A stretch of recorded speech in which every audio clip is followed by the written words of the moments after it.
பிஸ்மில்லாஹிர் ரஹ்மானிர் ரஹீம்.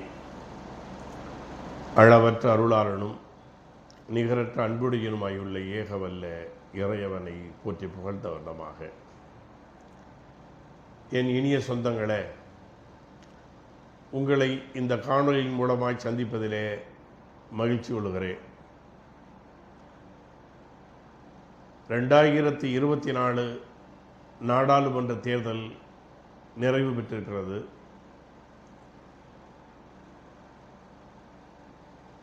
அனைத்து கட்சிகளும் உற்சாகமாக இருக்கிற இந்த சூழ்நிலையில் ஒரு கூட்டணி அமைச்சரவை தான் அமைக்க முடியும் என்கிற சூழல் ஏற்பட்டிருப்பதை நாம் பார்க்கிறோம். நான் இதற்கு முன்னால் நடந்த காணொலியின் மூலமாகவே சொல்லியிருக்கிறேன். வருகிற நாடாளுமன்ற தேர்தலுடைய முடிவுகள் அது கூட்டணியை நோக்கித்தான் செல்லுமே தவிர தனி மெஜாரிட்டியில் ஆட்சி அமைக்க முடியாது என்பதை நாம் வலியுறுத்தியிருந்தோம். அதுபோல்தான் இன்றைக்கு கூட்டணி அமைச்சரவையை உண்டாக்கியிருக்கிறார்கள். அது நிதிஷ்குமாரும் சந்திரபாபு நாயுடுமே தீர்மானிக்கிற சக்திகளாக இருக்கிறார்கள். குறிப்பாக சந்திரபாபு நாயுடு நிதிஷ்குமாரை போல் எல்லா விஷயங்களும் பதவி கிடைத்தால் போதும் என்கிற நிலையில் இருக்க மாட்டார். அவருக்குரிய கொள்கை ரீதியாக சில முடிவுகளை எடுப்பார். ஆந்திர பிரதேசத்திற்கு சில நன்மைகளை செய்வார். அதே நேரத்தில் பிஜேபி வைத்திருக்கக்கூடிய இந்த ஏனைய அஜெண்டாக்களை நிறைவேற்றுவதற்கு நிச்சயமாக அவர் உதவி செய்ய மாட்டார். அது மட்டுமல்லாமல் பிஜேபியினுடைய அஜெண்டாக்களை அவர்கள் நிறைவு செய்யவும் முடியாது. இன்றைக்குள்ள சூழ்நிலையில் இன்றைக்கு நாம் தமிழ்நாட்டில் அனைத்து இந்திய அண்ணா திமுகவை ஆதரித்தோம். அனைத்து இந்திய அண்ணா திமுகவை ஆதரித்தோம். ஆனால் அனைத்து இந்திய அண்ணா திமுக தோல்வியடைந்திருக்கிறது.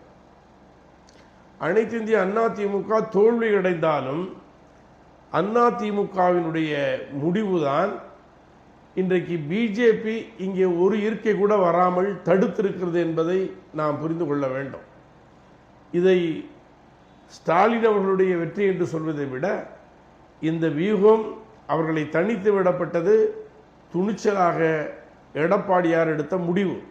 அந்த முடிவின் அடிப்படையில் இன்றைக்கு அவர்கள் குறிப்பாக பிஜேபி எல்லா தொகுதிகளிலையும் அவர்கள் தோல்வியடைந்திருக்கிறார்கள்.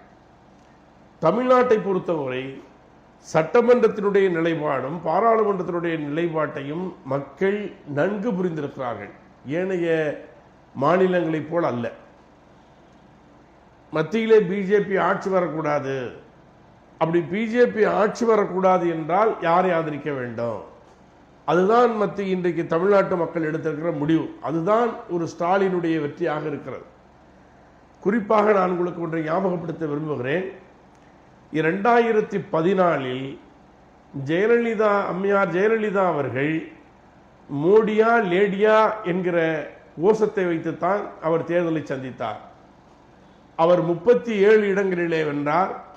கன்னியாகுமரியில் பிஜேபியும் தருமபுரியில் பாட்டாளி மக்கள் கட்சியும் வென்றது. அப்போ எல்லா தொகுதிகளையுமே அவர்தான் இன்றைக்கு கைப்பற்றினார்.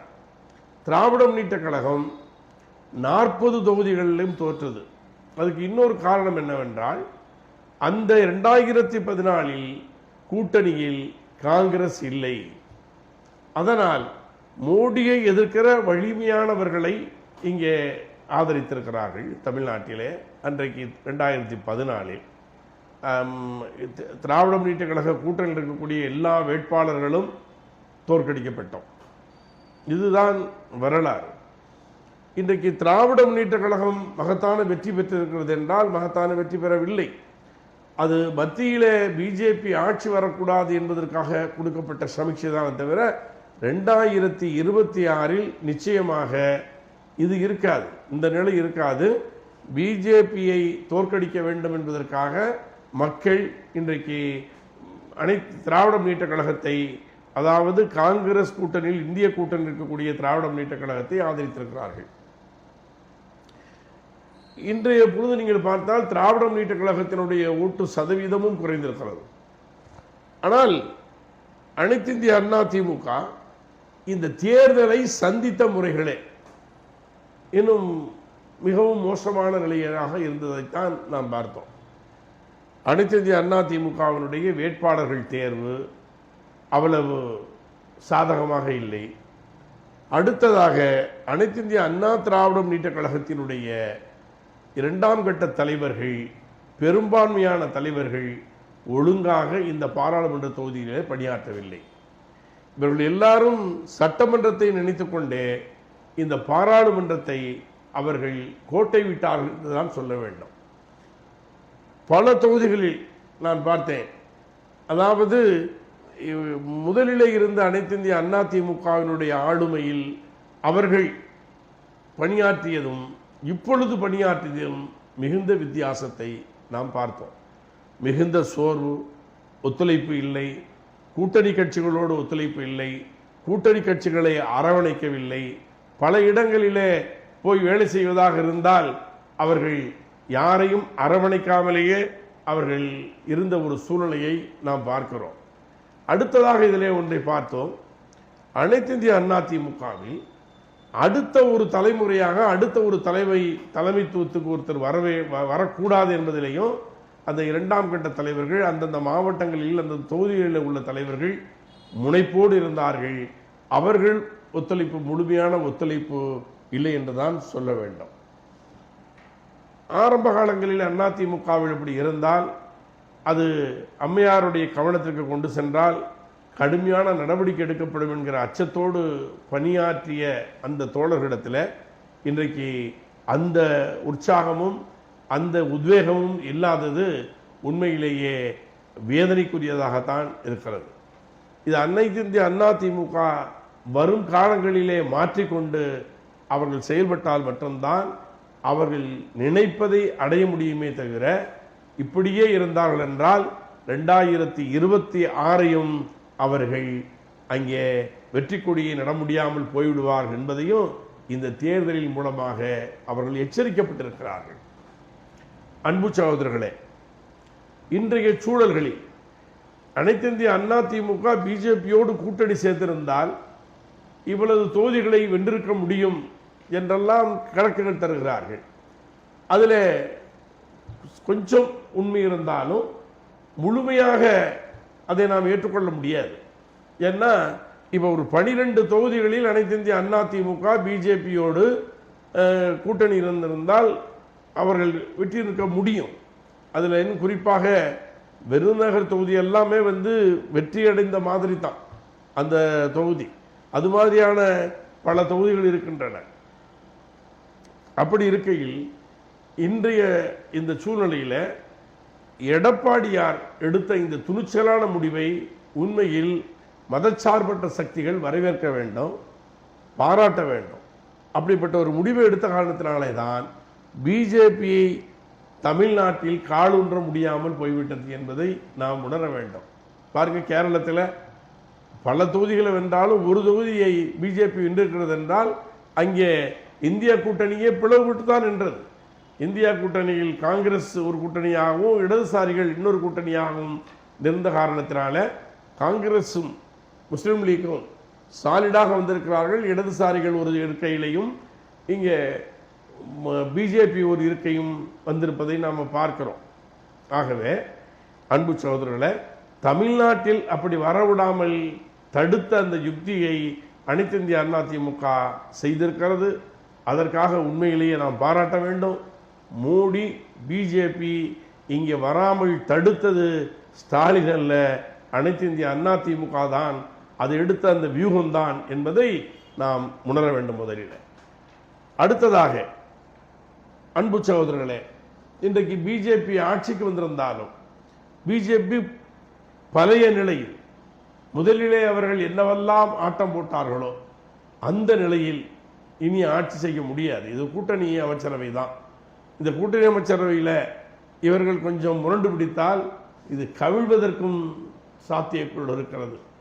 அதாவது அம்மையார் ஜெயலலிதா அவர்கள் ஆதரவு கொடுத்து வாஜ்பாய் ஆட்சிக்கு வந்து சில முடிவுகளாலே அது கவிழ்ந்தது, 13 மாதங்களிலே கவிழ்ந்ததை நாம் உணர்கிறோம். 13 மாதங்களிலே கவிழ்ந்துதான் அதற்கு பிறகு நடந்த தேர்தலில் தான் அனைத்து இந்திய அண்ணா திமுக வாபஸ் பெறுகிறது, திராவிட முன்னேற்ற கழகம் உள்ளே நுழைகிறது.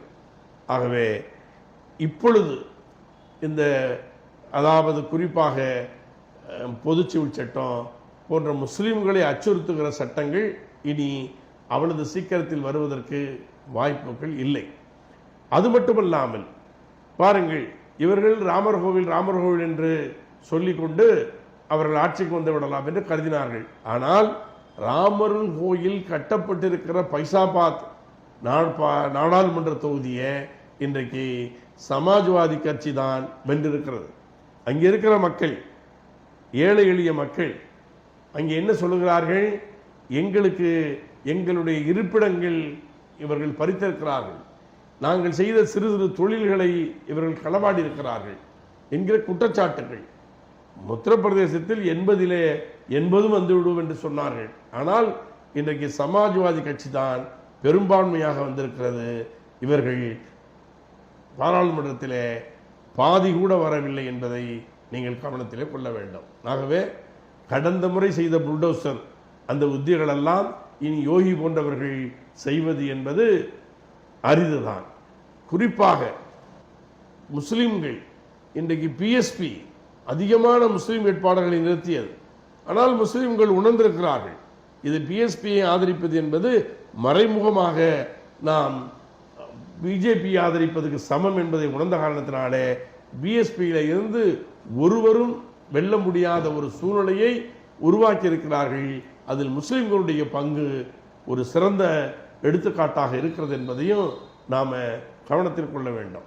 ஆகவே இதிலிருந்து என்ன தெரிகிறது என்றால், நாம் அமைதியாக முஸ்லிம்கள் ஒன்றுபட வேண்டிய, ஒன்றுபட்டு நம்முடைய குரலையும் சரி நம்முடைய நிலைகளையும் நாம் வெளிப்படுத்தினால் மட்டும்தான் நாம் வெற்றி அடைய முடியும்.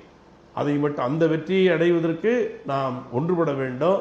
நமக்குள் இருக்கக்கூடிய பிரிவுகளில அவர்களை இவர்கள் விமர்சிப்பது, இவர்களை அவர்கள் விமர்சிப்பது என்கிற அந்த சூழ்நிலையில கட்சிகளை விமர்சிப்பதை விட்டுவிட்டு, இஸ்லாமிய இயக்கங்களை விமர்சிப்பதை இஸ்லாமிய தலைவர்கள் விட்டுவிட்டு, அவர்கள் மக்களை ஒன்றுபடுத்துகிற பணிகளை செய்ய வேண்டிய காலகட்டத்தில் இருக்கிறோம் என்பதை இந்த நேரத்திலே நான் வலியுறுத்த விரும்புகிறேன். ஆகிரிதமானாக. அல்ஹம்துலில்லாஹி ரப்பில் ஆலமீன்.